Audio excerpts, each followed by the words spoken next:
So, ito po yung 216 square meters na area ng bubong na ire-repaint po.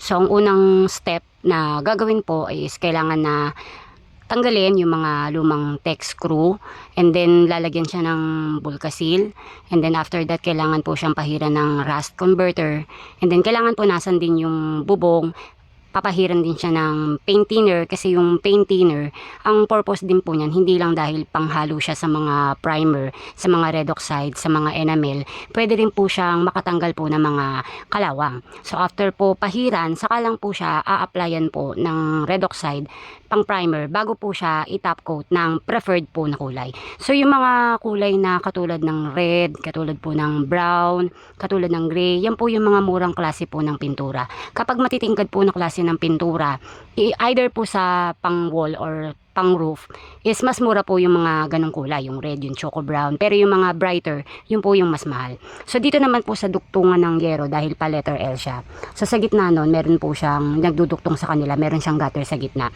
So dahil 20 years na, almost 20 years na yung yero, kailangan na siyang i-repaint para mapigilan or maprotektahan yung yero dahil makapal naman siya na hindi agad siya kalawangin. Pero yung gutter po doon sa duktungan, medyo kinalawang na siya, so kailangan po siyang baklasin para maalis po yung gutter sa loob. So after niyang matanggal, saka lang po siya namin lahat ipa-primer. And then dito sa kabilang side naman, so luma na din po yung cup flashing.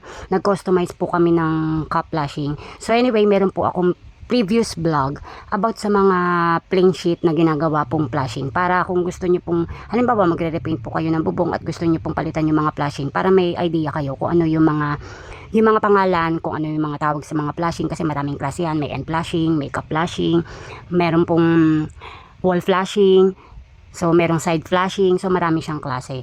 So para meron kayong idea kapag magre-repaint kayo ng bubong at magpapalit kayo ng flashing. So after nun, kailangan na namin siyang tanggalan po ng kalawang. Ang gagamitin pong material is yung rust converter. Ang pinaka maganda pong brand is yung Turco. So maganda po yung gamitin pantanggal ng kalawang. And then after po mapahiran po ng rust converter, ipa-primer na po siya. Primer na metal primer or red oxide. So yung mga metal primer, hinaaluan po yan ng paint thinner.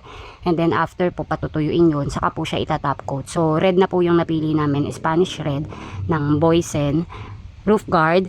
Yung mga roof guard po, yung mga pintura para sa bubong is water based yan. So yan po yung aming gagamitin. So sa warehouse po kami bumili para mas mura sa dealer po ng Boysen sa Manila. So malaki yung natipid namin kapag sa warehouse po order, syempre dahil yung kanyang discount is mas mura syempre compared sa mga hardware store. So dumirekta po kami sa warehouse, sa dealer po ng Boysen.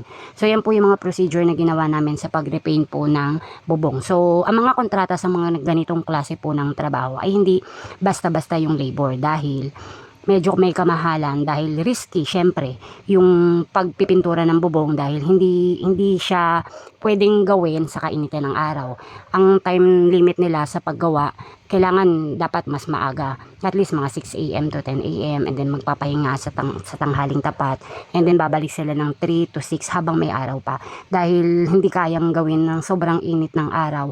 Dahil yung araw mainit, pati yung bubong mainit. So risky siya. So mga labor sa mga ganyang klase na trabaho is mas mahal compared sa magpipintura ka lang ng wall.